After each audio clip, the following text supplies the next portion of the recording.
Your WNEM TV5 News Update.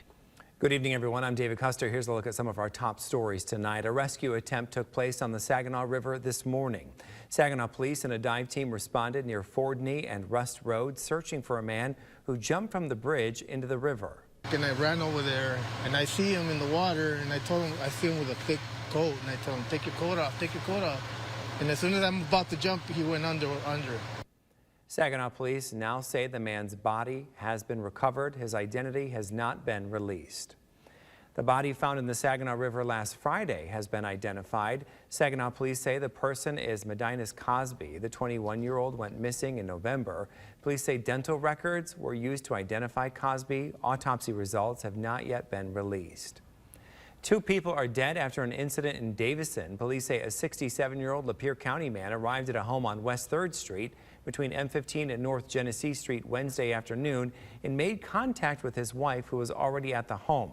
The man reportedly pulled out a gun during an argument and shot his wife before turning the gun on himself. The woman was taken to a hospital where she died from her injuries. Mount Morris Township Police arresting an alleged serial scammer. The Genesee County Sheriff's Office posted on Facebook they arrested Robert Gill recently by Mount Morris Township officers. Now, according to investigators, for years, Gill would target elderly people, posing as a contractor and offering to do odd jobs. The Sheriff's Office says he would then take the money but never complete the work. Authorities believe he has many victims. If you've been scammed by him, contact the Genesee County Sheriff's Office.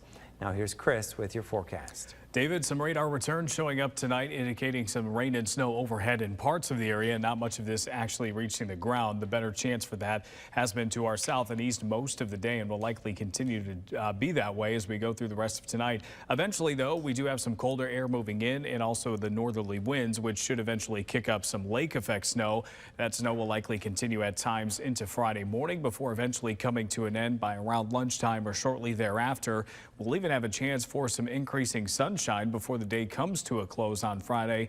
The thumb might be the exception, though, where it will take a little bit longer to clear and might not occur until sometime on Saturday. How much snow are we expecting? Well, if it accumulates at all, not much. Most areas should pick up less than an inch, and that's primarily for the thumb as well. Areas to the west of there, I wouldn't really count on it. Snowfall deficits are starting to increase. Saginaw nearly 10 inches behind. Flint and Holt Lake roughly 5 inches behind, and those deficits will likely increase going into next week as temperatures are expected to be in the 40s much of the time. Our warmest temperatures for Friday will be found around midnight, where we do expect to start the day near 30 degrees. We'll be back in the 20s by late Friday afternoon, and we'll likely have a wind chill that's even colder than that. Your 7-day forecast shows temperatures will stay in the 40s early next week. We'll have a chance of rain Monday and Tuesday, a break on Wednesday, a chance for rain, mix, and snow on Thursday.